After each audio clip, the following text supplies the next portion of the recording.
March, springtime, and so much more. And 98 years ago, the U.S. started down the path that got us involved in World War I. Yeah, by April 2nd, we were officially in the war.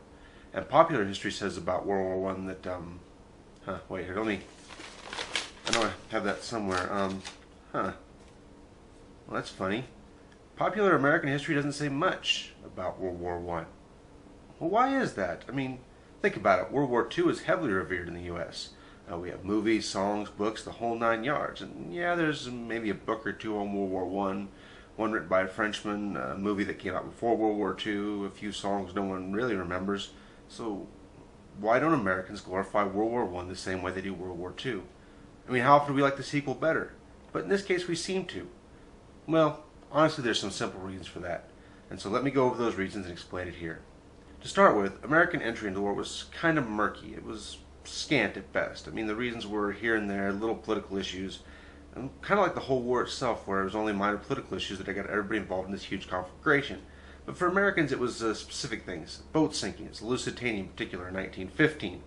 German U-boats somewhat rightfully defended the waters against supply of their enemies, but in the process they killed Americans. Therefore, the United States had a grievance, and that was one thing that we had against Germany. Also, there was the Zimmermann telegram, a telegram sent by German Foreign Minister Zimmermann to the Mexicans offering them a chance for alliance for a piece of the United States that they had lost during the Mexican-American War. Of course, by this time, the Germans and Americans were kind of on a path to fighting each other. So with such loose terms, why did the United States actually side with Britain and France? Well, the simple reason is economy. Yeah, we did a lot of exports to Britain and France. We did some to Germany, but very little. We were just more closely tied to the Western powers as opposed to the Central Power of Germany. So the reasons we took their side are towards that, the economy of it. And on top of that, it just made more sense for the United States being more closely tied to those nations diplomatically.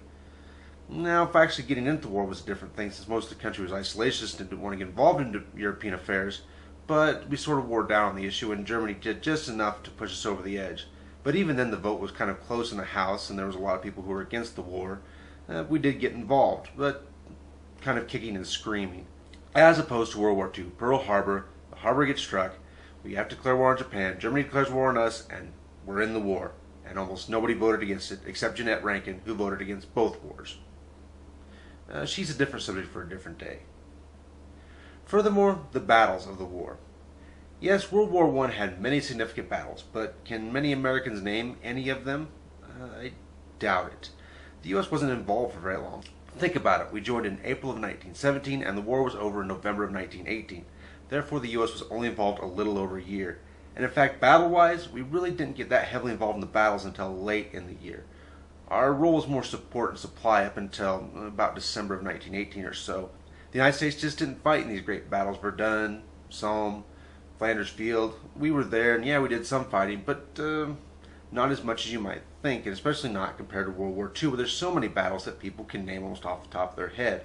Midway, Guadalcanal, Iwo Jima, Sicily, D-Day, the Battle of the Bulge, and so many more. So U.S. involvement in World War I was selective and small, whereas World War II we were more heavily involved. Sure, we were once again late with World War II starting around 1939 and U.S. involvement not coming until the end of 1941, but we weren't as late to the party this time, and so therefore we got in more fighting, and therefore it's easier to remember and glorify the battles. Another major factor might be the enemies in the war. The Kaiser? Does anybody really care about the Kaiser today?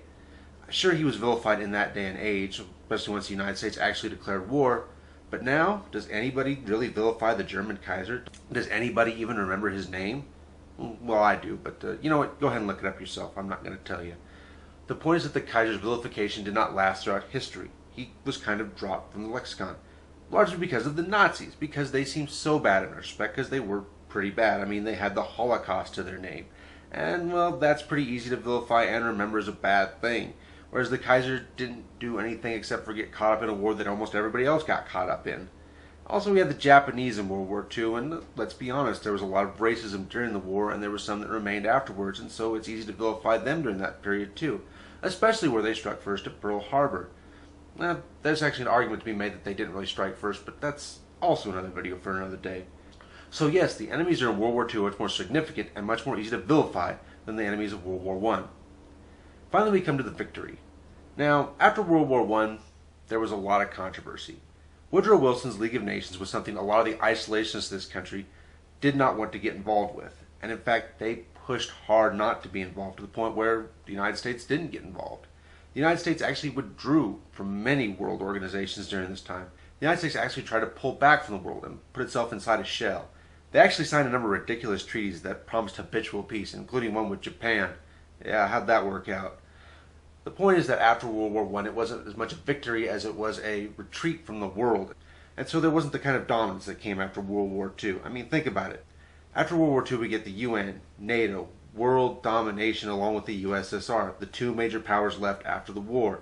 So the US becomes a big deal, become international, become the empire. Some people don't like that word in America, but that's what we essentially were after the war. And so it's really easy to glorify that position. So in conclusion, World War II is seen as a great victory in the United States, where World War I just is a prelude to it, and really isn't seen as much of a victory at all, especially with the failure of the League of Nations and any ability to step up on the international stage. Isolationism isn't really a concept anymore in America, and so the idea that we ever wanted to be isolated, it seems kind of odd now.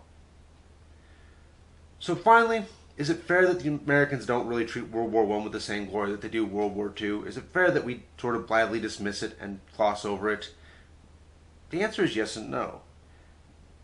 As far as American history is concerned, it's really not that big a deal. I mean, yeah, sure, it's sad for those veterans who lost their lives, it's sad for those who had to go over and fight, it's sad that all the people that died, but at the same time, it's not a huge marker in American history. It is just a sort of prelude to our actual involvement in the world, which came in World War II. But we shouldn't blithely dismiss it because it's such a major international event. It shaped the world for the 20th century. In fact, most historians say the 20th century didn't officially start until World War I started. And so the Americans didn't even get involved in the 20th century until 1917. We were behind, almost 20 years at that point. So though Americans don't really treat World War I with a lot of glory, they really should pay a bit more attention to it and understand its context and how it really affected the world and affected the American world. So there you go. Popular perspective doesn't say much about World War I, but it really should say more according to historical perspective.